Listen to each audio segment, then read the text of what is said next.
ଦାରୁଠେଙ୍ଗ ମହିମାଗାଦିରେ ଝାଡ଼ଦୀପ ପ୍ରଜ୍ୱଳନ। ଭୁବନେଶ୍ୱର ଉପକଣ୍ଠ ଦାରୁଠେଙ୍ଗ ସତ୍ୟମହିମା ଗୋବିନ୍ଦ ବାବାଙ୍କ ଗାଦିପୀଠରେ ଚଳିତ ବର୍ଷ ଭାଦ୍ରବ ଶୁକ୍ଳପକ୍ଷ ଷଷ୍ଠୀ ସୋମବାର ଅପରାହ୍ନରେ ସାଧୁଭୋଜନ ଘୃତବତୀ ପ୍ରଜ୍ୱଳନ ଅନୁଷ୍ଠିତ ହୋଇଯାଇଛି।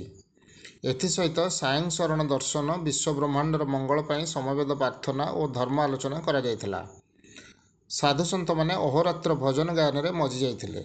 ସିଦ୍ଧ ସାଧୁ ବ୍ରହ୍ମଲୀନ ଅବଧୂତ ଜୟକୃଷ୍ଣ ବାବା ମହୋଦୟଙ୍କ ଆଦେଶ ଅନୁସାରେ ଏବଂ ବ୍ରହ୍ମ ଅବଧୂତ ବ୍ରଜବନ୍ଧୁ ବାବାଙ୍କ ତତ୍ତ୍ୱାବଧାନରେ ଦାରୁଠେଙ୍ଗ ଗୋବିନ୍ଦ ବାବା ଗାଦିପୀଠରେ ଝାଡ଼ ଦୀପ ଲଗାଯାଇଥିଲା।